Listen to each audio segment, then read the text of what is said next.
الحمد لله الذي هدانا لهذا وما كنا لنهتدي لولا أن هدانا الله أشهد أن لا إله إلا الله وأشهد أن محمدا عبده ورسوله صلى الله عليه وسلم. السلام عليكم ورحمة الله تعالى وبركاته. So nung nakaraan, tinaksa natin ang layunin ni Aisha radiyallahu anha at si Subayr at Talha radiyallahu anhuma. Wala silang layunin pumatay ng tao, gumawa ng kaguluhan, kabuktutan sa kalupaan. Ang tanging layunin lamang nila ay ituwid ang isang bagay na inaakala nilang ito ang tama ayon sa Quran. Ang hingin ang katarungan ni Uthman ibn Affan radiyallahu an laban sa mga pumaslang o pumatay sa kanya. At nagkaroon ng kaguluhan laban sa mga pumatay kay Uthman ibn Affan radiyallahu an doon sa Basra. Hindi ito kagustuhan nila Aisha radiyallahu anha at ni Talha at Subayr. Bagkus ayaw tumigil ng mga tulisan na pumatay kayo, kasama sa mga pumatay kayo, Uthman ibn Affan radiyallahu an. That's why napilitan silang ipagtanggol ang kanilang mga sarili at ito ay hindi pagbabawal sa Islam. Especially lalo nang malaman nila, ito ay ang mga pumatay kay Uthman ibn Affan radiyallahu an at naubos nila ito lahat, lahat sila naubos maliban sa isa na takas ito. At ito'y pinaliwanag ni Aisha radiyallahu anha sa pamamagitan ng sulat ipinadala niya sa ibang lugar upang malaman nila ang tunay na dahilan. Kaya ito ay nakarating din sa Madina. In this situation, alam din sa Madina kung saan naroon si Aisha radiyallahu anha. At in this situation, ay gustong lumabas ng Madina ni Ali radiyallahu an upang pumunta kay Muawiyah, alamin ang kanilang ginagawa, kung ano ang kanilang sitwasyon, at ganoon na rin kila Aisha radiyallahu anha ay gusto niya itong makamit ni Ali radiyallahu an. But itong si Ali radiyallahu an, nung gusto niyang lumabas papuntang Syria, papunta kay Muawiyah, kung bisitahin niya si Muawiyah radiyallahu an, gusto niya malaman kung ano ang kanilang ginagawa. So marami ang nag-advise sa kanya na huwag siyang umalis ng Madina.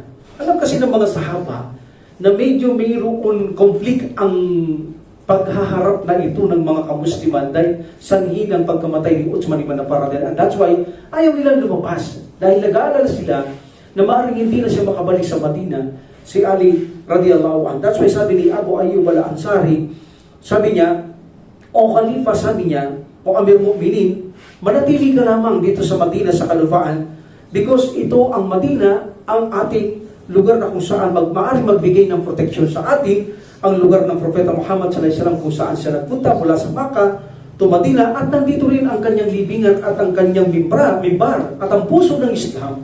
Alam natin ay dito. Kung ang mga Arabo, sabi niya, mini sa labas at loob ng Madina, kung sila ay susunod sa iyo, alhamdulillah, ito'y mabuti. Ngunit sila, kung sila ay susuway sa iyo, sabi niya, ipadala mo na lamang ang iyong mga sundalo, huwag na ikaw ang pumunta upang makitungo sa kanila.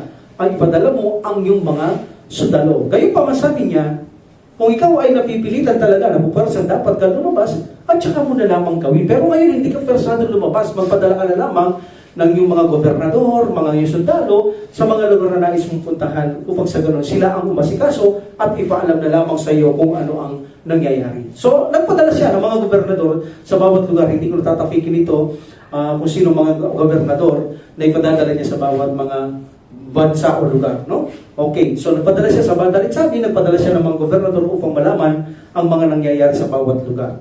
But because of ilang pampulitikong pag-unlad, ang usapan, meaning umuunlad ang politics.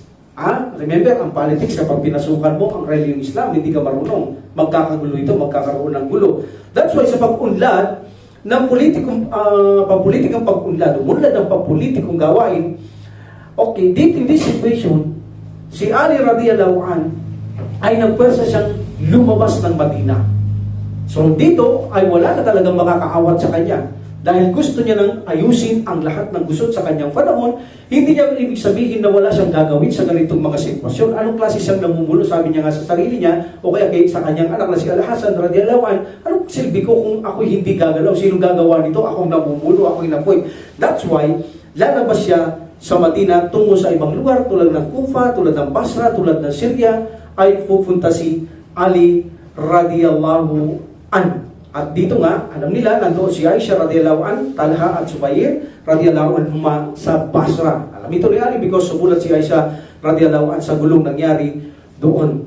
Alhamdulillah. So tinawag niya ang kanyang mga tao kasama sa Madina na tulungan siya sa paglabas niya sa Madina tungo. Ay, hindi rin gulo ang kanyang paglabas. Remember, ito rin ay pagtutuwid ng mga kamalian, pag-aayos. But marami ang mga sahaba, hindi sila sumama. Allahu Akbar. Mga sahaba, hindi kabilang sa kaguluhang ito.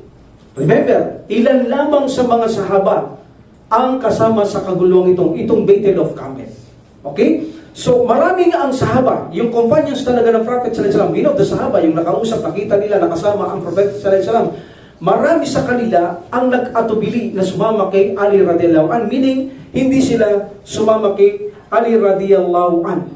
Sapagkat alam nila, may posibilidad na magkaroong gulo ito. At natatandaan nila ang hadith ng Prophet sallallahu alaihi wasallam na maaaring mangyari yan kay Ali radiyallahu an. Dahil sabi niya, ng Prophet sallallahu alaihi wasallam, Ya Ammar, nung nagtatrabaho sila sa masjid sa Madina, sabi niya, o anak ni Sumayya, radiyallahu anha, sabi niya, ikaw ay papatayin ng nasa maling pangkat at ikaw ay nasa tamang pangkat.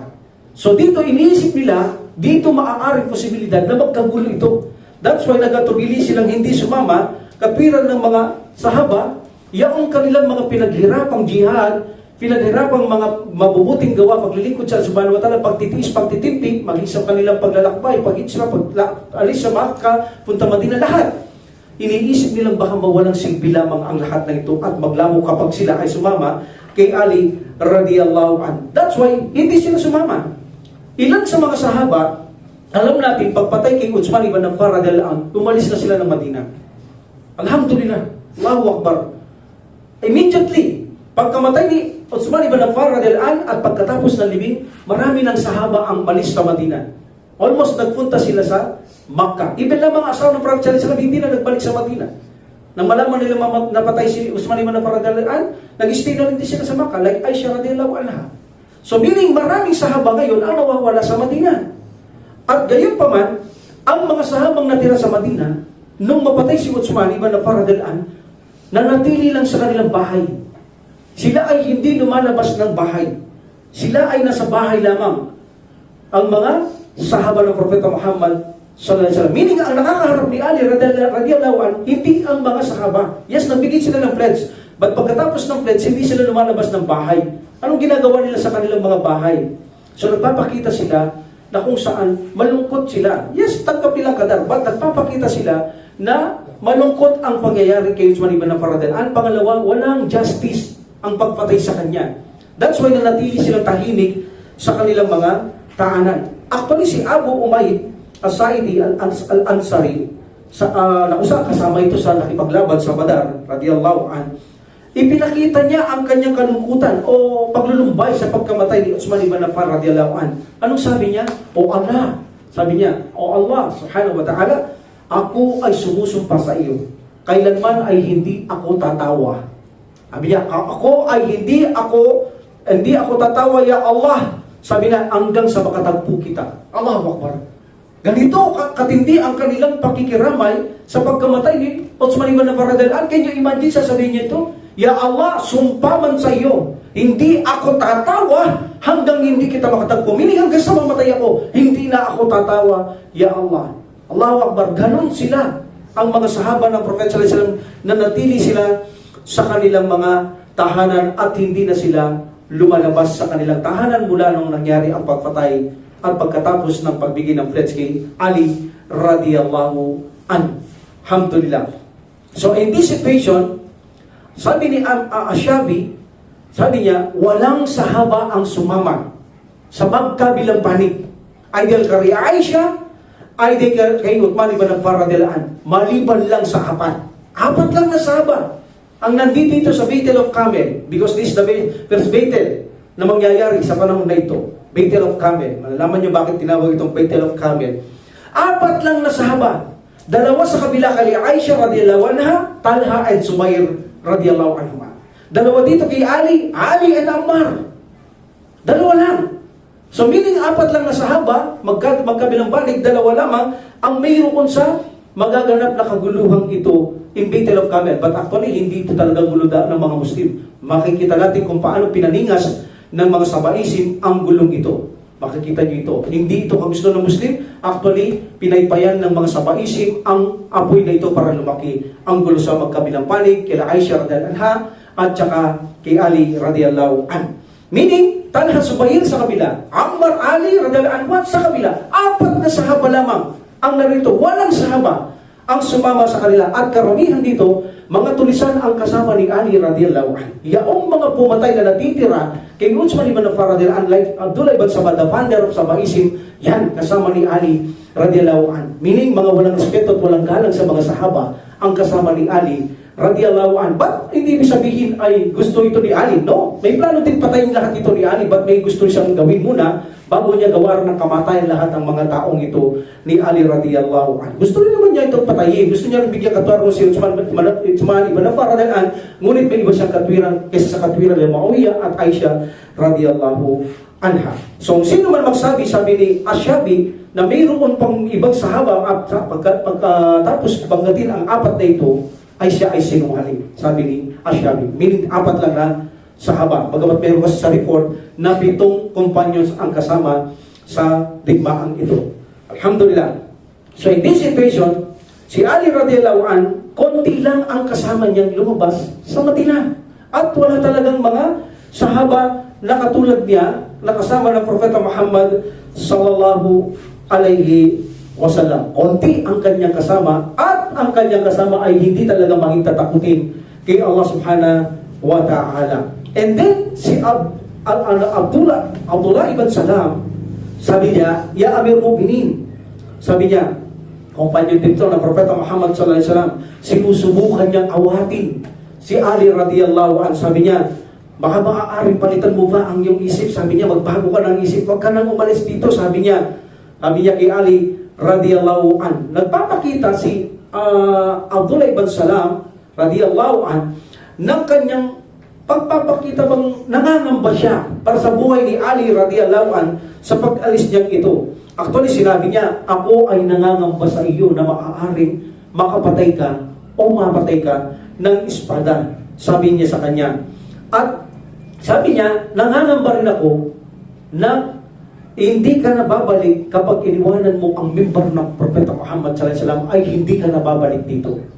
Well, actually, alam niyo ni Ali radhiyallahu anhu. Dahil nasabi ng Prophet sallallahu alaihi wasallam sa kanya yan, nasabi niya, alam ko to, sabi niya, nabanggit na yan ng Prophet sallallahu alaihi wasallam sa akin niya, kung ako'y aalis dito at hindi na makabalik sa mimbar, alhamdulillah, alam ko yan, sabi ni Ali radhiyallahu anhu, na maaaring mangyari sa akin yan. Dahil sinabi ng Prophet sallallahu alaihi wasallam, ba't sino ako? Anong sitwasyon ko bilang isang namumuno? Sabi ni Ali radhiyallahu anhu, hindi kikilos at mauupo. Paano naman ang pagharap ko sa Panginoong Allah subhanahu wa ta'ala? Ano ang aking kakatwiran? Ano ang aking sasabihin kay Allah subhanahu wa ta'ala? So, hindi kawalan ng aking buhay. Ang kawalan sa akin ay ang kawalan sa kabilang buhay. Sabi ni Ali radhiyallahu anhu, wala na makakaawat sa kanya dito. In this situation, buo na ang pasya ni Ali radhiyallahu anhu. Alhamdulillah, in this situation, hindi siya naawat si Ali radhiyallahu anhu. Alam niyo ba, itong mga kasama dito ni Ali radhiyallahu anhu, gaya na sabi kanina, mga walang modo, walang galang sa mga sahaba. Itong kanyang mga kasamaan ni Ali radhiyallahu anhu. Kasi mga itong mga tulisan na sa kanya. Alam mo ba ang sabi nila? Ya Amir Mu'minin, lahat ng humahad lang sa daan natin at tumaawat, patayin natin. Kami papatay. Pugutan natin ng leeg ang taong yan. Kita mo, sahaba wala silang galang. Sabi ni Ali radhiyallahu anhu, wag. Siya ay companions ng Propeta sallallahu alaihi wasallam at siya ay matuwid at matinong tao. Meaning kayo, hindi kayo matino. Yan ang ibig sabihin ni Ali radhiyallahu anhu. Matino yan. Ba't niyo papatayin? Ganito ang kasama ni Ali radhiyallahu anhu. Ito ang delikado, ang mga kasama niya, ang papaypay ng apoy upang lumaki ang sunog. Itong mga kasamaan ni Ali radhiyallahu anhu. So, nandito sa kasama ni Ali radhiyallahu anhu ang mga taong ito. That's why makita mo, walang modo. Kaya kasi pati si Aisha radhiyallahu anha, gustong patayin ng mga ito. Walang kamodo-modo. Ibinaasawa ng Propeta Muhammad sallallahu alaihi wasallam. Makikita niyo ang kakulangan o kawalang takot nila sa Allah subhanahu wa ta'ala at kawalang respeto sa mga sahaba ng Propeta sallallahu alaihi wasallam. Nakuha naman natin ang kanyang advice ng kanyang anak na si Al-Hasan ibn Ali radiyallahu an. Alhamdulillah. So, si Al-Hasan radiyallahu an, nang sila Ali radiyallahu an, approximately 200 person sila, dumating sila sa Rabda. So, nasa Rabda sila. Okay? Ang kanyang anak ay lumapit sa kanya. Ito naman ang advice ni Al-Hasan dito. Umiiyak siya. Umiiyak siya, lumapit kay Ali radiyallahu an, nalulungkot at nababalisa. Dismayado siya sa mga nangyayaring pagkakawatak ng mga kamusliman at hindi pagkasundo-sundo. Sabi niya, o aking ama, pinagpapayuhan kita, hindi ka nakikinig sa akin, sabi niya. Hindi ka nakikinig sa akin. Nangangamba ako na kapag ikaw ay pinatay na nag-iisa, ay walang tutulong sa iyo, sabi niya. Sabi ni Al-Hasan radiyallahu an sa kanyang ama. So sabi niya, anong hindi ko pinakinggan sa iyo? Sabi niya, sige nga, sabi ni Ali radiyallahu an, sabihin mo nga kung anong hindi ko pinakinggan sa iyo, sabi niya. Sabi niya, nung pinatay si Uthman, meaning pinasok siya sa kanyang tahanan, hindi pa siya pinapatay, nung pinatay siya, meaning papatayin pa naman. Sinabi ko na sa iyo, sabi niya, kung siya'y papatayin, umalis ka na dito sa Madina. Para na sa ganun, pag pinatay si Uthman ibn Affan radiyallahu an, sabi niya, ay wala kang kasalanan, wala kang atraso, hindi ka nakinig, hindi ka umalis, sabi ni Al-Hasan sa kanyang ama. And then sabi niya, noong nagbigay ng bayi sa iyo ang mga tao, katapatan, sabi niya, sinabi ko sa iyo, huwag mong tanggapin ang katapatan ng mga Madina hanggat hindi dumating ang mga tao sa ibang lugar para magbigay din ng katapatan. Ngunit hindi ka nakinig, sabi niya. Tinanggap mo agad ang sa Madina pa lamang. Hindi mo hinintay ang mga nasa labas o kahit man pinatawag man lang. Hindi ka nakinig, sabi niya. And then sinabihan kita, sabi niya, manatili ka sa bahay mo. Alam na natin na sumulat na sila Aisha radiyallahu anha kasama si Talha at Zubair radiyallahu anhuma, inaayos nila ang gusot. Manahimik ka na lamang sa iyong tahanan. Sabi nga, kung ito ay may mangyari sa kanila, yun ay isa kanilang sariling kamay na kasamaan. O kabutihan man meron, alhamdulillah, ikaw ay walang pananagutan at walang masamang mangyayari sa iyo. Sabi ni Al-Hasan sa kanyang ama. Sabi niya, parang kang babae, sabi niya, kung lumapit sa akin, ang dami mong dinadaing, sabi ni Ali radiyallahu an. Sabi niya, o aking anak, sabi niya, ang sinasabi mong iwan natin si Uthman, o iwan ko si Uthman, nung siya ay patayin sa Madina, ay iiwan ko siya, sabi niya, hindi mo ba alam na kamasid sa akin ng Allah? Hindi mo ba alam na kung paano siya kinubkob si Uthman ibn Affan radhiyallahu ng mga tulisan o masasamang tao? Hindi mo ba alam na ang Allah subhanahu wa ta'ala ay nakamasid din sa atin? Namamasid niya tayong lahat. Tsaka sa sasabihin, tatakasan ko ang ganitong problema. Sabi ni Ali radiyallahu an. At sinasabi mong yung tinanggap ko ang kanilang mga pagbibigay ng bahay, ito'y desisyon ng Madina at hindi ko kagusto. Alam mo naman, ayaw ko, nagtatago na ako. Ngunit na pagkaisa nila, may magagawa ba ako? Wala, sabi niya.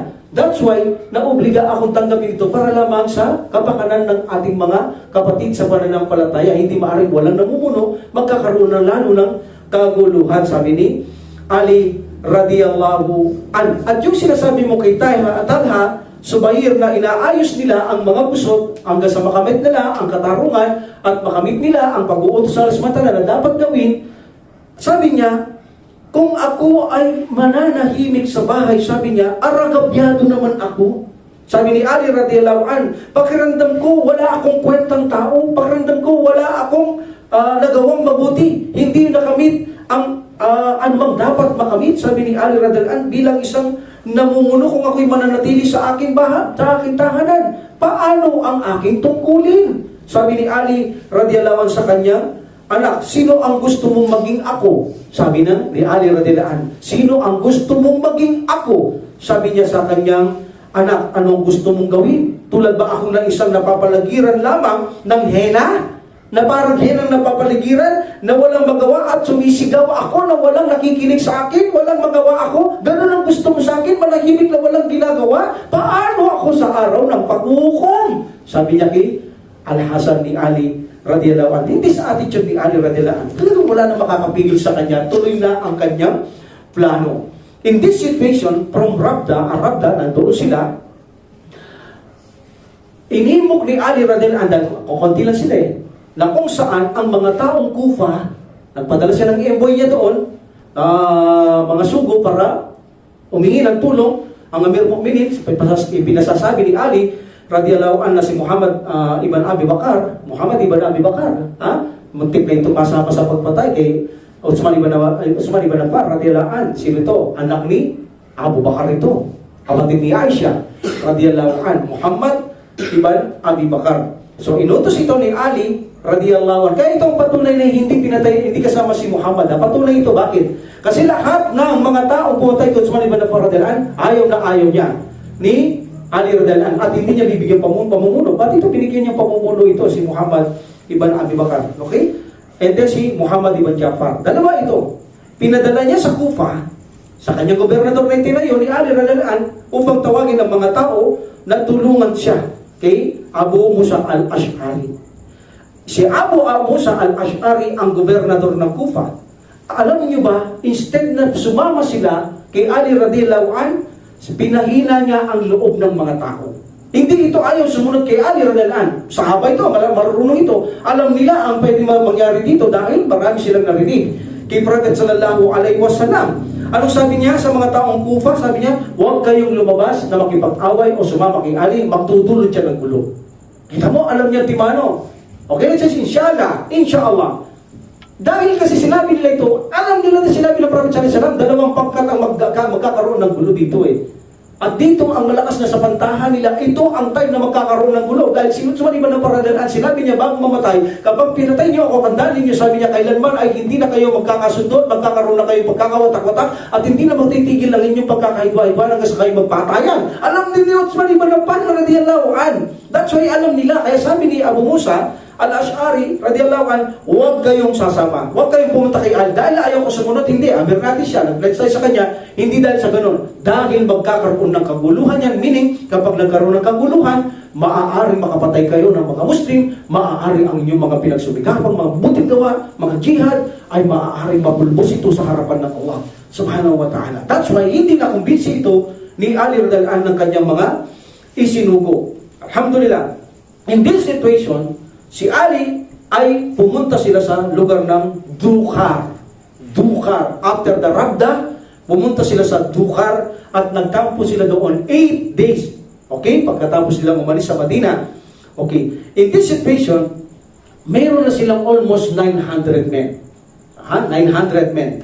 At that time, ipinadala niya muli si Abdullah ibn Mas'ud to Kufa. Kaya mula al-Ash'ari muli. Pinadala niya naman ito si Abdullah ibn Abbas. At ganun pa rin ay hindi tumugol itong si Abu al-Ash'ari. Gaya na sabi niya, huwag kayo sasama. Magkakaroon yan, inshallah, ng kaguluhan. Meaning, pinag-ingatan niya lang ang tao. Hindi siya dahil gusto niya sumuhay kay Ali radiyallahu anhu. No. In this situation, ipinadala ni Ali radiyallahu anhu si Ammar ibn Yasir, ito ang companion, sahaba ito, isang companion, dalawa lang sa kabila to, Ali and Ammar radiyallahu anhu. At si Al-Hasan, ang kanyang anak na si Ali. Okay, anong ginawa nila? Tinanggal nila si Abu Musa al-Ash'ari. Alhamdulillah. Hindi naman ito nagagalit dahil naintindihan rin sitwasyon. Alam naman natin, hindi pamumuno at dunya ang gusto ng mga ito.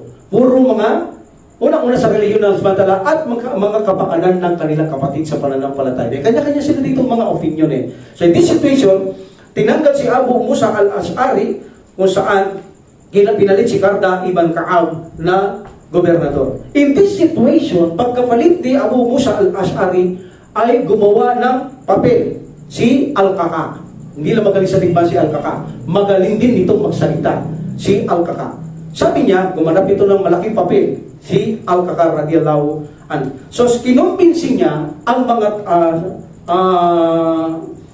si Al-Qaqa, kinumbinsi niya ang mga tao sa Kufa. Sabi niya, sa mga tao, ako ay isang tapat na tagapagpayo sa inyo. Taos akong pusong nagmamalasakit sa inyo. Nasundin ninyo ang tunay na gabay.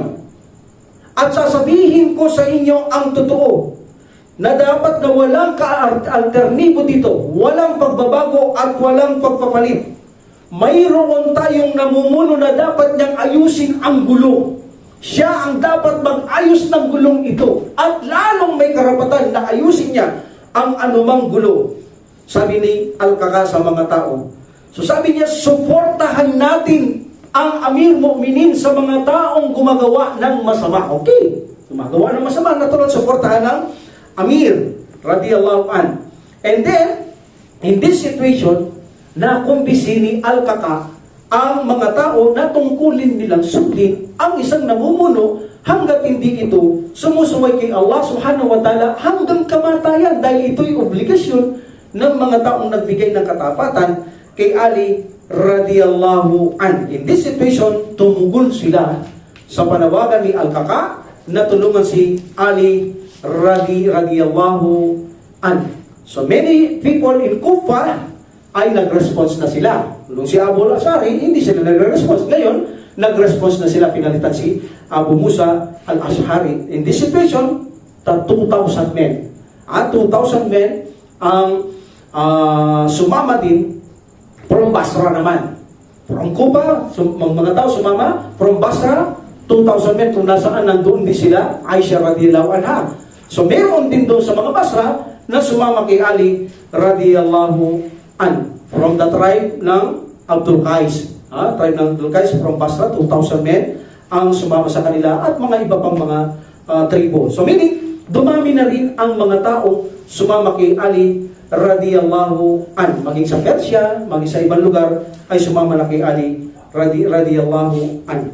Alhamdulillah. At pinaliwanag ni Ali radiyallahu an, sabi niya, ako ay nag-ipon sa inyo. Hindi layunin magkaroon ng kaguluhan. Walang dapat manggulo, maliban lamang dumipensa tayo sa mga nanggugulo. Ngunit tayo ay humarap sa mga tao na kung saan ay subukan nating ituwid ang lahat ng bagay.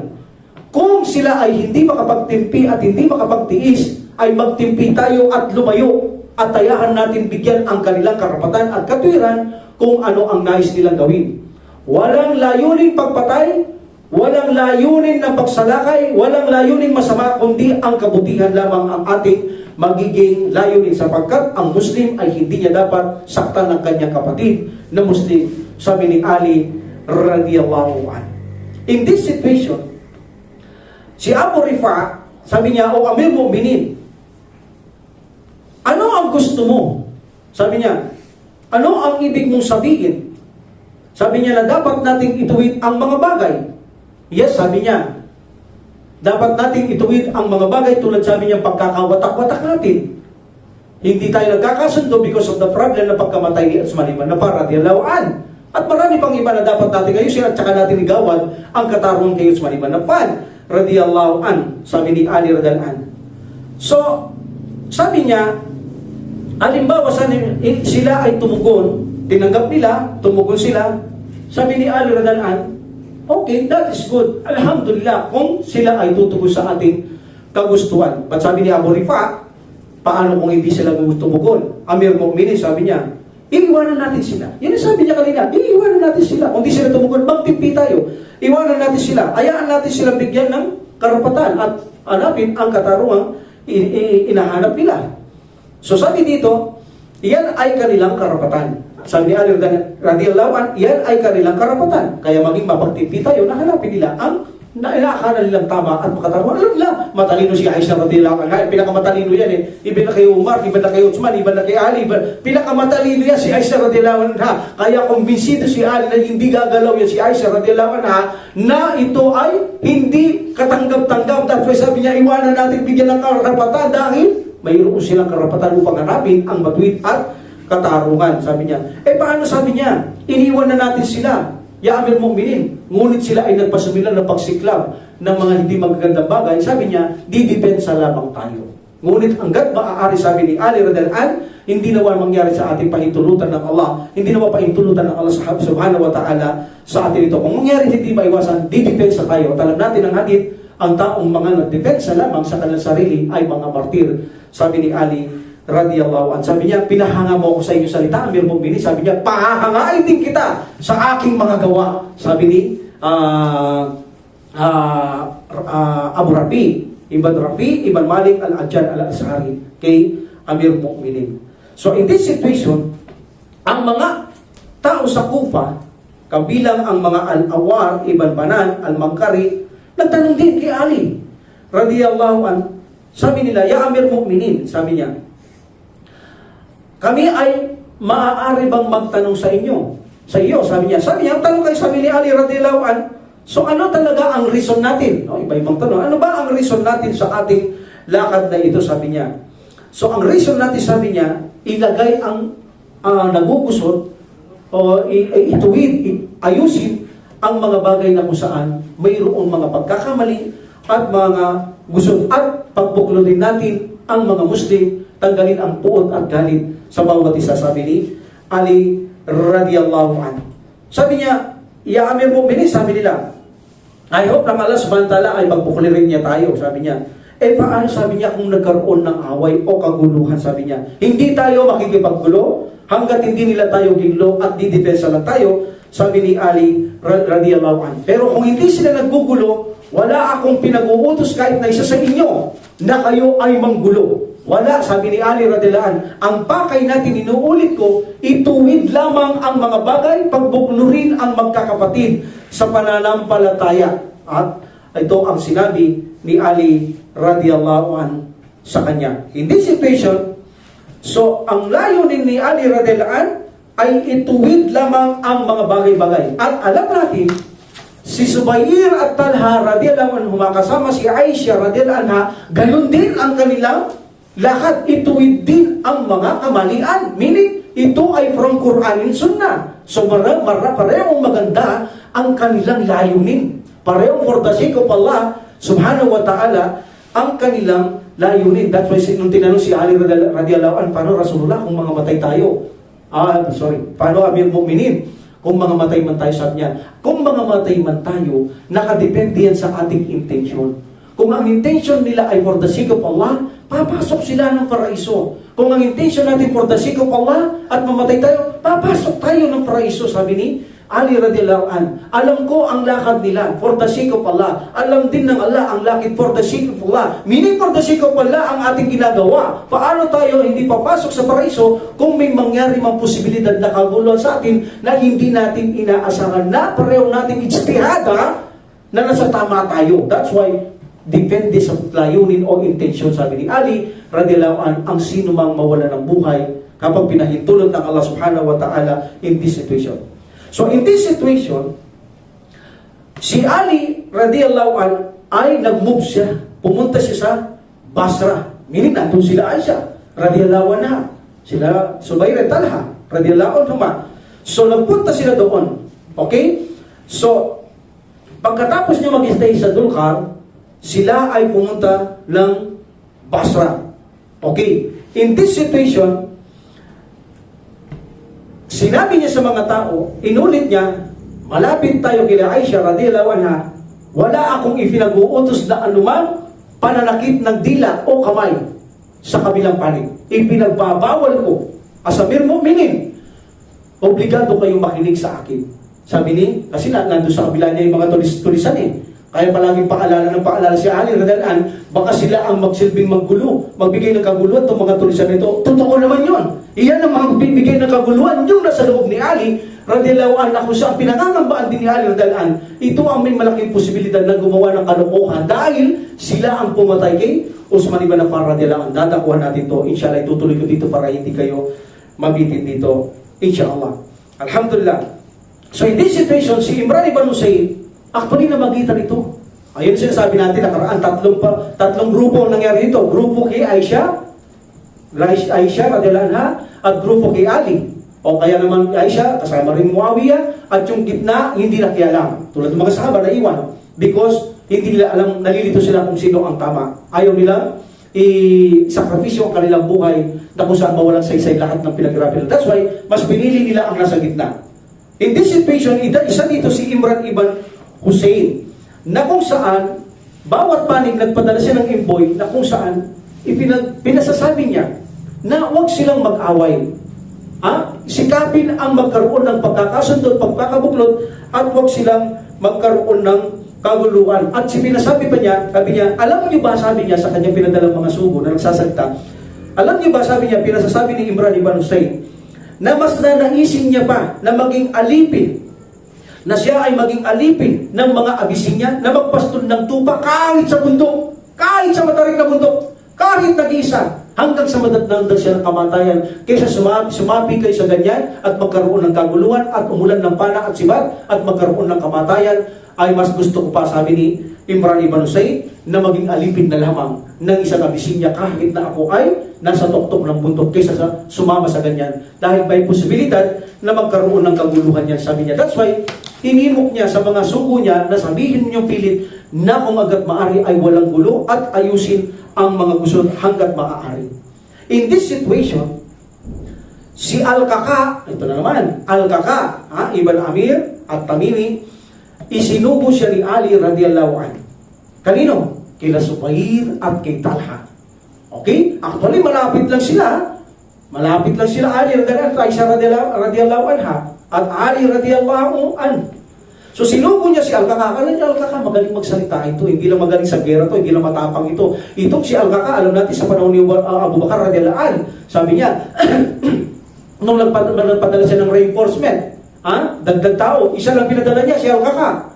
Sabi ng mga sahaba, bakit isa lang? Hindi niyo ba alam si Al-Kaka? Tumitimbang yan ng 1,000 tao. Allahu Akbar, alam natin niya sa kanyang timbangan, tumitimbang ng 1,000 tao ito si Al-Kaka para si Khalid ibn Walid dito. Hindi lang ganun, magaling magsalita din ito. Siya ang kumimbinsi kay Talha at Zubair radiyallahu anhu at kay Aisha radiyallahu anha. Ito ang kanyang magiging papel. Okay? In this situation, pumunta si Al-Kaka kay Aisha radiyallahu anha. Sabi niya, O mother of the believers, meaning o aking ina, ilang mananampalataya, bakit kayo naparito? Sabi niya. Ang totoo, sabi ni Aisha radiyallahu anha, upang ituwid ang mga bagay-bagay na mga dapat ituwid at mga pagkakamali. Sabi niya ni Aisha radiyallahu anha. Sabi niya, pwede ko bang makausap si Talha at Zubair? Sabi ni Al-Kaka. Yes, sabi niya. Pwede bang humingi kayo ng pahintulot para makausap sila? Yes, sabi niya. And then tinanong niya si Zubair Talha radiyallahu anhu, sabi niya, bakit kayo narito? Same kung paano sinabi sa ni Aisha radiyallahu anha, ganun din ang aming katwiran. Sabi ni Talha at Zubair. Alhamdulillah. Now, in this purpose, ituwid ang mga bagay, sabi ni Al-Kaka. Yes, sabi niya, ituwid ang mga bagay. So kami rin ay naririto upang ituwid din ang mga bagay. At alam natin, from Sunnah and Quran, yes, ito ay utos sa atin at malaking responsibilidad na dapat natin gawin, lalo na sa mga may kakayahan. Sabi niya, humihingi kayo ng kisas, hindi ba? Kay Uthman, sabi niya, oo, sabi niya, para ituwid ang isang bagay na pagkakamali na pinatay siya ng walang katarungan. So sabi ni Al-Kaka, radiyallahu an, in Basra, sa Basra, ito, sa Basra, sabi niya, pinatay niyo na ang 600 na kasamang pumatay kay Uthman, yung nakaraan, nagpatay, inubos niyo yun. Maliban lamang sa isang tao na si Harkus ibn Zuhair as-Sadi, yun ang nakatakas. Diba? Sabi niya, oo, sabi ng dalawa. So sabi niya, saan pumunta si Harkus? Sabi niya, pumunta siya sa mga bansad. Diba? Oo, sabi niya, nung hinahabol niyo siya, hinarang kayo ng mga bansad. Yes, sabi niya, kung nagpatuloy kayo, maaaring makapatay kayo muli o kayo na ang mapapatay. Sa ganito, ang inyong layunin ay hindi na tama dahil pumapatay na kayo. Diba? Pero mas malaking posibilidad, sabi niya, kung pinilit niyo sa inyo, kayo ang mapapahamak. In this situation, sabi niya, pareho lang ang hinahanap niyo. Inahabol niya yung mga taong naki Ali upang pagpapatayin. Katulad nito ng tao ito na tumakbo sa mga bansad upang patayin. Kapag pinatay niyo ito, sabi niya, maaaring lumakas ang persa nila at maging matapang at kayo ay magapi. Ganito rin ang sitwasyon kay Ali. Kapag pinilit niyo, maaaring magkaroon ng kaguluhan sa bandang uli, kayo ang magagapi. So sabi niya, bakit hindi natin pag-usapan kung ano ang dapat natin gawin upang maituwid ang bagay na layunin nyo, na layunin din namin, na walang kaguluhan. So sabi ni Aisha radiyallahu anha, sige, ibigay mo ang solusyon, Al-Kaka, makikinig ako, maganda yan. Yan ang layunin namin talaga, alam ng Allah subhanahu wa ta'ala. So sabi niya, o aking ina ng mananampalataya, sabi niya, bakit hindi muna natin isang tabi ang problema kay Uthman? Itabi muna natin, bigyan natin ito ng panahon. Bakit hindi muna natin gawin, magkabuklod-buklod muna tayo? Sabi ni Al-Kaka, magkabuklod-buklod tayo. Tapos ang layunin ng Amir Mu'minin, pagka tayo nagkabuklod-buklod na, bibigyan niya ng justisya ang pagkamatay kay Uthman ibn Affan radiyallahu anhu. Sabi ni Aisha radhiyallahu anha, maganda siya. Sabi niya, sang-ayon ako. Sabi ng dalawa, okay siya. Maganda siya. Alhamdulillah. Sabi ng dalawa, Subayr at Talha radhiyallahu anhuma, sang-ayon din kami. Sabi nila, alhamdulillah. In this situation, nagkaroon ng mapayapang usapan at magkakaroon na ng peace treaty. Magkakasundo na sila. Ito ang gusto ng bawat isa na magkasundo ngayon.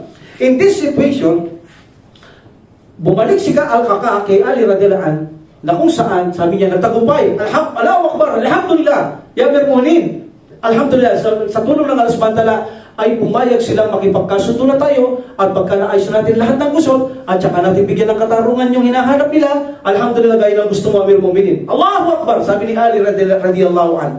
In this situation, nagpadala muli ng convoy itong si Ali radhiyallahu anhu, o sugo, dalawa, para kumpirmahin kung totoo ang sinabi. Masaya lang siya. Gusto niya pa muling matiyak kung talagang totoo ang gusto nila Aisha radhiyallahu anha. In this situation, inutusan niya muli ang dalawa at pagbalik nila. Tama ang sinasabi ni Al-Qaqa, Amir Mu'minin, totoo na, talagang sisiritan na silang makipagkasundo sa atin. So in this situation, lumapit si Ali. Basta na sila, lalo siyang lumapit sa kampo ni Aisha radhiyallahu anha. Meaning, pwede na sila mag-usap ng mga tao-tao, meron Basra, meron Kufa, meron Yemen, saka magkabilang panig, pwede na sila mag-usap, nagkikita na sila, malapit na ang kanilang mga kampo sa bawat isa. At sinabi ni Ali radhiyallahu anha, bukas sabi niya, lalabas tayo, meaning pupunta na tayo sa kanila. Bukas, after Fajr, pupunta tayo sa ating mga kapatid sa pananampalataya upang magkasundo-sundo, upang magkabuklod-buklod, upang ayusin ang gusto. At ipinagbibilin ko, sabi ni Ali radhiyallahu anhu, ito ang matinding bilin ni Ali radhiyallahu anhu. Walang sasama bukas sa mga taong nagkaroon ng contribute sa pagpatay kay Uthman ibn Affan radhiyallahu anhu. Ipinagbabawal ko silang sumama bukas, maiwan kayo dyan. Walang sasama. Bakit? Nangangamba siyang baka magbigay ng kaguluhan to. So that's why, in this situation, role of the Sabais, ito na ang pagpaypay nila sa kaguluhan dahil magkakaroon na ng peace treaty, at pagkatapos ng peace treaty, bibigyan katarungan ng pumatay kay Uthman ibn Affan, naririnig yan ng mga Sabaisim, nandun sila Abdullah Samad kasama niya, papatayin sila pagkatapos ng kasunduan. That's why sabi ni Abdullah ibn Sabah, na kung saan narinig nyo naman siguro, sabi ni Abdullah ibn Sabah, nag-usap sila, natutulog ang mga Muslim, sila, puyat sila sa kung saan pinapaksa nila kung anong dapat nilang gawin. Talagang hindi sila natutulog dahil nakasalalay ang buhay nila dito. Samantalang magkabilang panig, masarap ang tulog ng magkabila sa kampo ni Aisha radhiyallahu anha at sa kampo ni Ali ibn Abi Talib. Matutulog ang mga tao. Itong mga tulisang ito, dahil sila ay sangkot sa pagpatay kay Uthman ibn Affan radhiyallahu anhu, hindi sila natulog. Never silang natulog. Nag-isip sila kung ano ang dapat nilang gawin upang masalba nila ang kanilang mga sarili mula sa hinahanap na pagpatay sa kanila bilang kapalit sa pagpatay kay Uthman ibn Affan radhiyallahu anhu. In this situation, sabi ni Abdullah ibn Sabah, narinig niyo naman siguro ang kanilang pinag-usap, ang kanilang gustong gawin, ang pagkakasundo. At pagkatapos nilang magkasundo, sabi ni Abdullah ibn Sabah, ay idagawad ang katarungan kung sino ang lahat ng sangkot sa pagpatay kay Uthman ibn Affan radhiyallahu anhu. Alam natin na kayo at ako ay sangkot lahat sa pagpatay. Ibig sabihin, papatayin tayong lahat. Ganun na lamang ba tayo? Magpapapatay na lamang tayo ng ganun-ganun na lamang? Mag-isip tayo ng mga kaparaanan para maisalba natin ang ating sarili. Okay? Lituhin natin sila. Magpakita tayo ng magkabilang grupo na tayo ay maamo, mabait at masunurin. Ngunit hindi natin palalampasin ang isang bagay na lilituin natin sila upang sila ay magkaroon ng gulo. Sabi ni Abdullah ibn Sabah, paano? Sabi ng mga tao, habang natutulog sila, magkaroon tayo ng dalawang pangkat. Ang isang pangkat maliwan sa kampo ni Ali, meaning kay Ali, malapit sa kanya, at kami ay papasok sa kabilang pangkat. Meaning papasukin namin yung kampo nila Aisha radhiyallahu anha. Pagpasok namin doon, papaulang kami sa bat, at magkakaroon ng mga tao, mag-iingay, magigising sila, hahabulin kami, tatakbo kami. At habang tumatakbo kami pabalik sa inyo, sumigaw kayo. Pag nagising si Amir Mu'minin at narinig ng mga tao kung ano nangyayari, sabihin nyo, pinasok tayo ng mga pangkat ni Aisha radhiyallahu anha. Meaning ito sinasabi kong papaypayan ng mga sabaisin ang gulong ito. In this situation, habang natutulog ang mga Muslim magkabilang kampo, payapa, panatag, na kung saan ay nakahanda ng pag-usapan ng kasunduan at kinawagahan, ginawa ng mga ni Abdullah ibn Sabah at kanyang kasamaan, pinasok ang kampo ni Aisha radhiyallahu anha at naiwan yung sa grupo sa tabi ni Ali radhiyallahu anha. Nang ang mga tao ay pinaulanan ng sibat, tinamaan si Talha. Namamatay dito yung dalawa eh. Allahu Akbar, tingnan mo yung katarungan samantala, itutuwid lang ang mga bagay. Mamamatay na pala sila sa dalawang to, Subayr at Talha radhiyallahu anhuma. So pinaulanan nila ng pana ang mga ito. Meaning, tinamaan si Talha sa kanyang braso, at least parang tamagos sa kilikilin niya, hindi na tumigil dugo-dugo ito eh. So tinamaan siya, at nagising ang mga tao, sabi niya, ano yan? Sabi ni Subayr, ano yan? Sabi niya, pinasok tayo ng kampo ni Ali. Yan ang naman sinasabi ko, sabi ng mga tao, si Ali di ba pagkakatiwalaan, hindi siya agrito sa gusto natin na magkasundo sabi ng mga taong ito. In this situation, of course, depensa. Alam natin may hadith na sino mang pumatay ng kapwa Muslim o kapatid na Muslim sila, impyerno. Yes, kung ang kanilang layunin ay makamundong bagay. Yes, totoo yun. Okay, pero kung ang layunin niya hindi naman makamundong bagay, like for example, depensa sa kanyang ari-arian, sa kanyang pamilya, sa kanyang mga anak, sa kanyang angkan, ito ay martir, sabi ng Prophet sallallahu alaihi wasallam. So, didepensahan nila ang kanilang sarili because pinaulan sila ng panat, pinagsasalakay sila ng mga sibat at saka mga espada. In this situation, bumangon ang mga pangkat ni Aisha radhiyallahu anha para protektahan ang kanilang sarili at hinabol ang mga ito tumakbo. Yun ang plano, tumakbo eh. Pagdating doon sa malapit sa grupo, magigising sila kali dahil maingay yan, at sisigaw sila na kung saan sisigaw itong mga sabaisim, habang papalapit sa grupo na iwan, nagising si Ali radhiyallahu anha at mga Muslim. Sabi ni Ali, ano yan? Sabi niya, ya Amir Mu'minin, pinasok tayo ng pangkat niya siya. Kaya nga ba sinasabi namin, hindi ba pagkakatiwalaan, hindi totoo ang kanilang sinasabi, Amir Mu'minin. Pero magaling siya, Amir Mu'minin, sabi niya, huwag kayo kikilos. Meaning hindi siya masyadong tiwala sa mga tao ito eh. Mga tulisan to eh. Huwag kayo kikilos. Wala kayong papatayin hanggat hindi kayong pinapatay. Didepensa lamang kayo. Wala kang papatayin. Ang mga taong nasugatan, huwag papatayin. Ang mga taong tumakbo, huwag papatayin. Huwag kayong gagalaw hanggat hindi kayo sinasaktan. So in this situation, hindi tumigil ang mga sabaisim. Nagkaroon talaga sila ng salpukan talaga. Hindi sila maawat ni Ali radhiyallahu anhu. Kahit pinatitigil sila, hindi sila naawat ni Ali radhiyallahu anhu ang mga taong ito. Of course, ito ang kanilang pagkakataon na lituin sila, magkaroon ng kaguluhan para mailigtas nila ang kanilang sarili. Walang kasundo mangyayari, walang mangyayaring paghingi ng katarungan sa kanilang papatay sila. Wala. That's why mas minabuti nilang palablabin ang pag-aaway nila, pagpapatayan ng mga ito. Alhamdulillah. So in this situation, marami ang Muslim na namatay dito, magkabilang panig, maliban sa mga tulisan, at marami din kung saan mga sugatan dito. Alhamdulillah. Actually, si Abdullah ibn Subayr, ang sugat niya dito, 40 ang sugat niya, naliligo siya sa sarili niya dugo. Si Abdullah ibn Subayr, Allahu Akbar. In this situation, pero marami siyang napatay. 40 katao pinatay niya, pero 40 nakatama din sa kanya. Kaya Abdullah ibn Subayr, dinipensa niya, anak ito ni Subayr ibn Awam. Yung si Talha at saka Subayr, anak niya yan, si Abdullah ibn Subayr. Maganda kasaysayan niya. Yan yung taong pinatay sa Makkah na sinabit sa taas na kung saan nagproklema siya ng siyang kalipa, siyang namumuno sa sarili niya. Ipinroklema lang dahil kailangan namumuno sa Makkah. Kung aalamin yung kanyang istorya, pinatay siya sa Makkah na kung saan isinabit siya kalunos-lunos ang pagpatay kay Abdullah ibn Subayr radhiyallahu anhu. So in this situation, tinamaan si Talha. Okay? Si Talha, na makita ito ng kanyang kasamaan, sabi niya, dalhin kita, sabi niya, sa isang bahay para magamot ka. Sabi niya, sige, dalhin mo ako, sabi niya, kung saan may magagamot. But dahil sa tama ni Talha, at actually si Talha, hindi ito nakipaggulo, ha? Remember, Subayr at Talha, gaya na sabi nila, walang gulo. Ay, ibig na Aisha radhiyallahu anha, pinatitigil. Ibig na Talha, ibig na Subayr. Hindi nila gustong gulo. That's why kahit tinamaan siya, walang gulo. Hindi siya naggugulo. At sinabi niya, tumigil kayo. Wala kayong layunin pumatay at maggulo, tumigil kayo. That's why pati siya. Hindi na nakaraan, mga tulisan ng pinatay niya. Ito, hindi. Okay? Hindi niya alam, madilim ito eh. That's why, hindi sila gumawa ng anumang kaguluhan. Until finally, yung isang pana ay tumama sa kanya. Sa kanyang braso at tumagos sa kanyang kilikili. That's why madugo siya. Sabi ng isang tao sa kanya, dalhin kita sa isang bahay para magamot ka. Sabi niya, sige, dalhin mo ako. But by the will sa palasmantala, nauna pa siyang namatay ko sa Subayr. Naubusan siya ng dugo. Allahu Akbar. Ang layunin ng taong ito ay ayusin lamang, ngunit hindi niya alam, inaasahan na ito na pala ang kanyang nalalapit na kamatayan. Kaya naman ang kamatayan ay talagang pinaghahandaan at hindi natin alam ito na kung saan ito ay kusang dumadating sa atin. Alhamdulillah, ito naman si Zubair. Nakuha natin si Zubair. Si Zubair dahil ayaw niya ang gulo, umalis siya. Umalis siya.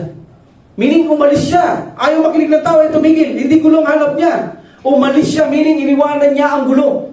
Dahil katwiran niya, hindi gulo ang hanap ko. Dahil may sinabi yung Prophet sallallahu alaihi wasallam na si Ammar ay nasa kabilang panig, asa sa tamang pangkat yun. Ako nandito sa panig, maaari nasa mali kaming pangkat.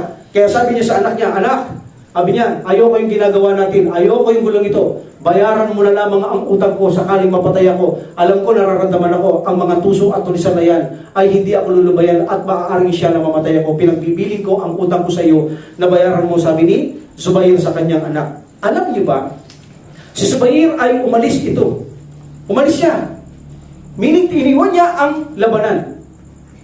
At itong si Zubair, nag-iwanan niya ang labanan, abang ito ay nagsasala, isa sa mga kasamahan ni Ali radhiyallahu anhu, sinubaybayan niya pala itong si Zubair. Sinubaybayan niya itong si Zubair.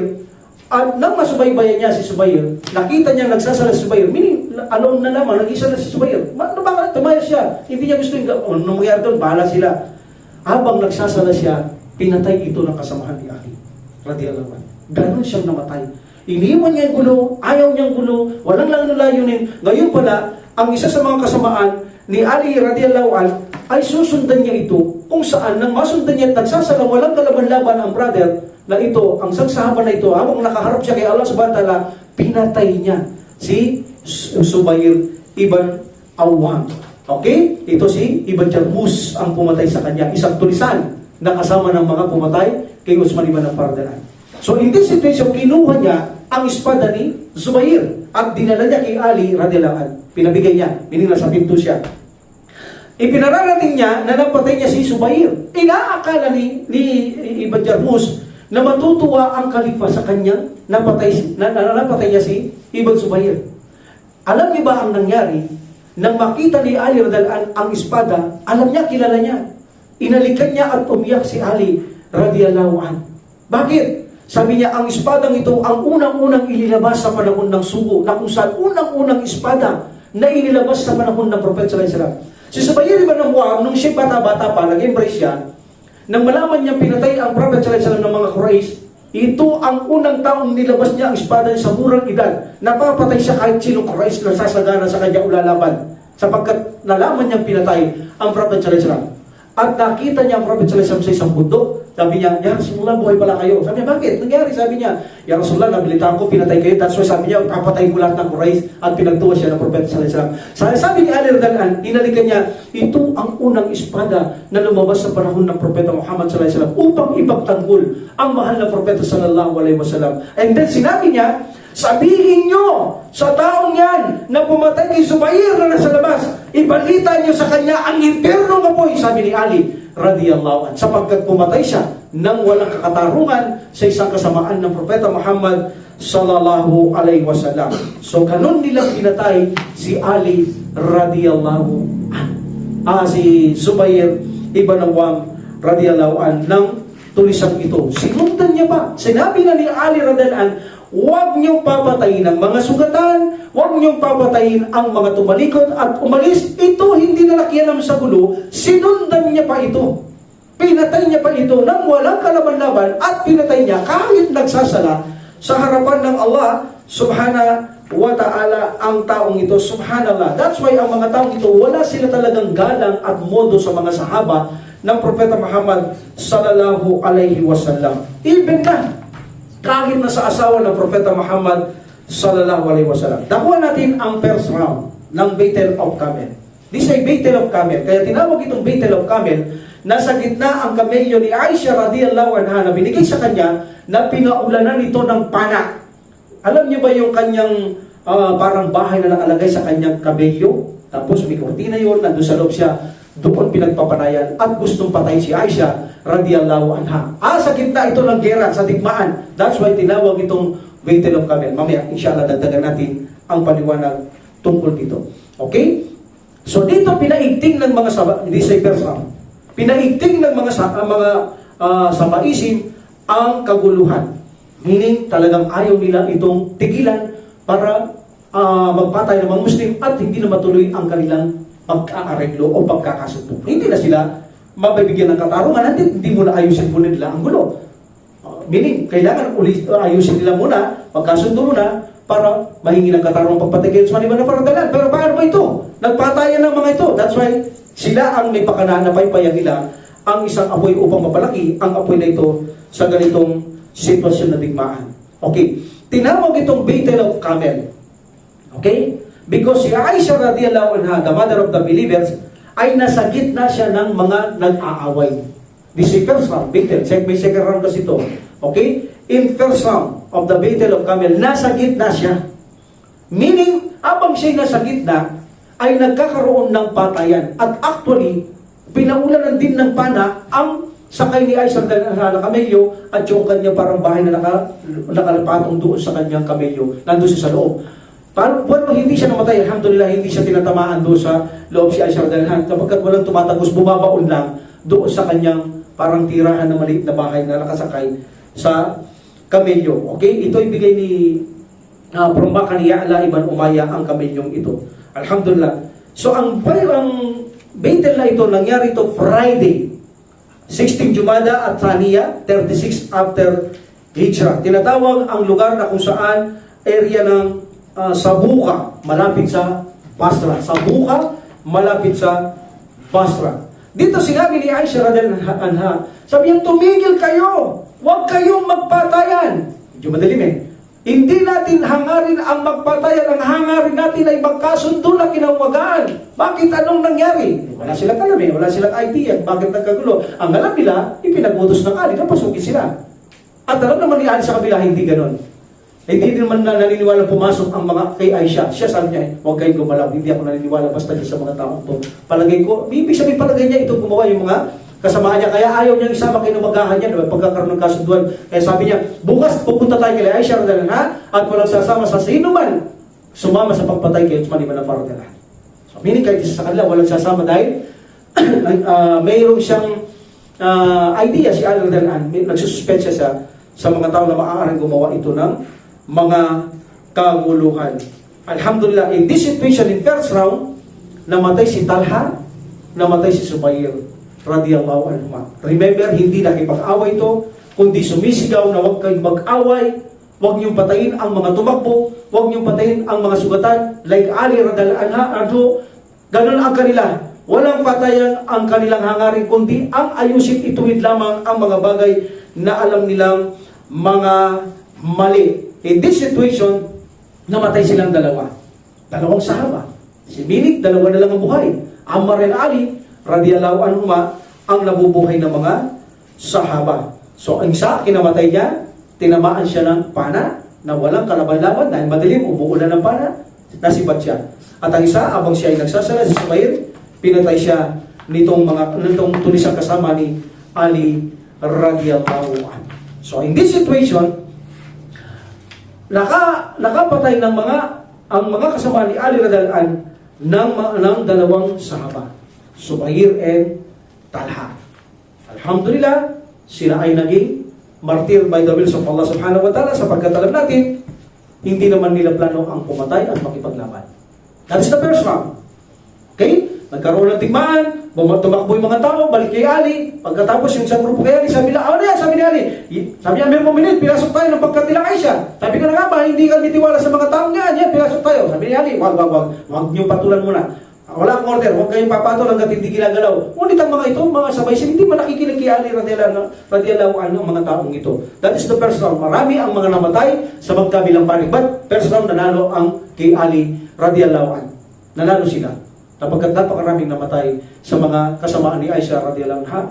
Kaya nang makita ito ni Ali radhiyallahu anha, ang mga namatay doon, actually umiiyak siya. Si Ali radhiyallahu anha, sabi niya, "O aking anak, meron pa bang mabuti para sa kinabukasan ko?" Sabi niya sa nangyari ito. "Meron pa bang magandang umaga para sa aking anak?" Sabi niya, umiiyak siya, makita niya ang mga namatay sa magkabilang panig ng mga Muslim. Okay? Alhamdulillah. Second round. Okay, second round. Nung gabi ngayon. Okay? Meaning narinig ni Aisha ngayon, radiyallahu anha, na kung saan nagkaroon ng matinding bakbakan sa labas na nagaganap. So narinig ito ni Aisha radiyallahu anha. So lumabas siya ngayon, ito na. Lumabas na siya. Sa kanya ang kanyang kamelyo. Okay, yung kamelyong yun, mayroon siyang nakikita niya pag naglalakbay siya sa desierto, may mga parang bahay na malita kapatong doon, nandun siya sa loob. Okay, nakakurtina yun, di makikita yung babae, tapos nakabalot pa si Aisha radiyallahu anha, lalo mo hindi makikita. Okay, lumabas siya ngayon. In this situation, paglabas niya, pinaikutan ito ng mga tribong Asdi. Okay, protektahan si Aisha radiyallahu anha. Okay, so pinrotektahan siya. Okay, kasama ito ni Ka'ab ibn Sur. Na kung saan, si Ka'ab ibn Mashhur, binigyan ng mushaf ni Aisha radiyallahu anha. Basahin mo sa mga tao, sabi niya. Basahin mo sa mga tao. Iniisip ni Aisha radiyallahu anha, maaari kung hindi siya marinig, o mga tao, si Subayr Talha, hindi nakikinig tao, maaari pagdating sa Quran, at sa pag-uutos ng Mother of the Believers, ay maaari makumbisi silang tumigil na nag-aaway. Pagkatapos niya sabihin na stop sa pag-aaway, tumigil kayo, then pinabasa niya ang mushaf ng Mother of Believers kay Ka'ab ibn Sur, kung saan hindi rin ako ang nakinig ng mga sahabaism at patuloy ang malaking digmaan, malaking salpukan sa pangyayaring ito. In this situation, ang mga sahabaism, pinlano na nilang paulanan ng pana. Ito sinasabi kanina, si Aisha radhiyallahu anha, paulanan niya ng pana, patayin ang asawa ng Propeta Muhammad. Allahu Akbar. Ngayon, hindi na sahaba ang kanyang binastos o binabastos nila. Asawa na, Mother of the Believers na ang gusto na nilang patayin, ang gusto na nilang bastasin, ay ang asawa na ng Propeta Muhammad sallallahu alaihi wasallam. Ang tawag doon sa hawda ang tawag doon. Yung parang may bahay siya nakasakay sa kamay niya na sa loob siya, hawda ang tawag doon. Yun ang pinaulanan nila, yung hawda ni Aisha radhiyallahu anha. Kung binulusot doon, tatama si Aisha radhiyallahu anha, maaring magkaroon ng dugo na lalabas sa kanya, hanggang sa dumaming dugo, mamamatay si Aisha radhiyallahu anha. So pinlano nila, targetin na rin patayin si Aisha radhiyallahu anha. Bakit? Dahil siya ang pasimuno sa kabila na naghahanap ng katarungan kay Uthman ibn Affan radhiyallahu anhu sa pagpatay. Siya ang leader nila, si Aisha radhiyallahu anha. Kung mamamatay ang leader, titigil sila at aatras na sila. Kaya lalo na nilang patayin si Aisha radhiyallahu anha. And that yung ginawa nila in this situation, pinaulan na nila ang rawda ni Aisha radhiyallahu anha ng pana. Ngunit alhamdulillah, siya pinangalagaan ng Allah subhanahu wa ta'ala, hindi tumatagos hanggang sa pumapasok lang sa rawda. Ang mga pana hindi tumatagos, pero napakaraming pana doon sa rawda ni Aisha radhiyallahu anha. Ay sa ulat ay puno ito ng pana ang kanyang rawda. Allahu Akbar. Ngunit hindi siya pinabalaan ng Allah subhanahu wa ta'ala. Nang makita ni Aisha radhiyallahu anha na kung saan hindi pinakikinggan ang mushaf, hindi na rin siya pinakikinggan at binabantayan na rin siyang patayin itong si Aisha radhiyallahu anha, minabuti niya pa rin na patigilin ang mga tao. Ayaw niya ang pagpatay. Ayaw niya ang kagulo. Actually, may isang kasama, hawak-hawak niya ang renda ng kanyang kamilyo. Sabi niya, Ya Mother of the Believers, ano pong gusto niyo gawin ko? Sabi niya, huwag kang lalaban. Can you imagine, patayan, sinabi niya, huwag kang lalaban. Pinagsasaksak, hindi siya lumaban. Because na order ng Aisha radhiyallahu anha, naginig siya. Hanggang sa maputi siya, hindi siya lumaban. Yun ang utos ni Aisha radhiyallahu anha. Ito'y nagpapakita na walang planong makipagpatayan si Aisha radhiyallahu anha. Gaya ng sabi niya, walang dapat mangyaring pagpatayan o pagtatalo, pagkakagulong ganito, pagkakaibaan. Even na sa panahon ngayon, nabakbakan na, kasugsugan ng bakbakan, sinabihan niya ang kanyang kasama na huwag kang lalaban. Hindi siya lumaban hanggang siya ay namatay. Ang katwiran ng tao ay nakinig siya sa asawa ng Propeta Muhammad sallallahu alaihi wasallam. Ang pakikinig sa kanya ay tulad din ng pakikinig kay Propeta Muhammad sallallahu alaihi wasallam. Alhamdulillah, in this situation, nang makita nila na hindi na talaga titigil ang mga tulisan na ito sa pagpatay sa mga kamusliman, in second round na ito, mas minabuti ni Aisha radhiyallahu anha na kung saan, sabi niya, magdua kayo kay Allah subhanahu wa ta'ala. Lahat ng pumatay kay Uthman, hiningin natin ang sumpa ng Allah subhanahu wa ta'ala sa kanila. Sabi ni Aisha radhiyallahu an. In this situation, ang mga supporters ni Aisha radhiyallahu anha ay nagduwa sila kay Allah subhanahu wa ta'ala na umaalingaw na parang bubuyog At naririnig ito sa malapit na kampo ni Ali radhiyallahu anhu, at sinabi ni Ali radhiyallahu anhu, ano yung naririnig kong yaan? Sabi niya, para itong dikir kay Allah, para magdua kay Allah subhanahu wa ta'ala. Sabi ng mga tao, humihiling sila kay Allah, na sumpa ng Allah lahat ng pumatay kay Uthman, ya Amir Mu'minin. Sabi ni Ali radhiyallahu anhu, itaas niyong kamay niyo, hiningin din natin ang sumpa ng Allah sa mga taong pumatay kay Uthman. Meaning magkabilang paling ngayon ay nagduwa sila sa Allah subhanahu wa ta'ala, na itong nagdulot ng gulo ay hiningi ang sumpa ng Allah subhanahu wa ta'ala para sa mga taong ito na pumatay kay Uthman ibn Affan radhiyallahu anhu. Meaning, pareho ang nangyari sa magkabila. Ang layunin nila ay tuwid ang bagay, sabay pa silang nagduwa, idinuwa nila ang lahat ng pumatay kay Uthman ibn Affan radhiyallahu anhu, na isumpa sila ng Allah subhanahu wa ta'ala hanggang sa lumaki, hanggang sa naging matindi ang bakbakan, ang pagpapatayan. Kaya inyo imagine, nang mawala na ang mga espada, walang sibat, bugbugan na lamang, naglapit na lamang, bali-bali ang espada, bali-bali ang mga sibat nila, wala ng pana, nagkalapit ng tao, bugbugan, pilayan, patayan, balian ng leeg ang naging laban. Meaning naging matindi rin ang Battle of Camel sa kasaysayan na ito. Matindi ang dagmaan na ito sa harapan ni Aisha radhiyallahu anha. Doon sa sakyan ni Aisha radhiyallahu anha na kamilyo, actually pinuntahan yan ng mga sabaisim. Gusto talagang patay si Aisha radhiyallahu anha, hindi na sa pana, hindi na sa sibat, mano-manong linalapitan na ito upang hatakin ang kanyang rauda, upang ibaba siya, upang bugbugin siya, upang patay siya. Ngunit ang mga tao ay nagsumikap ng buong tapang at sigasig, isinakripisyong buhay, hinarang nila ang kanilang mga sarili para ipagtanggol si Aisha radhiyallahu anha. Hanggang sa isa-isa itong napapatay sa kabila. Ngunit ang mahalaga sa kanila, si Aisha radhiyallahu anha ay hindi mapinsala ng mga taong ito. That's why, naisip dito ni Ali radhiyallahu anhu, palagay ko, sabi niya, isa lang ang gulo dito. Tanggalin ang ina ng mananampalataya, sabi ni Ali radhiyallahu anhu.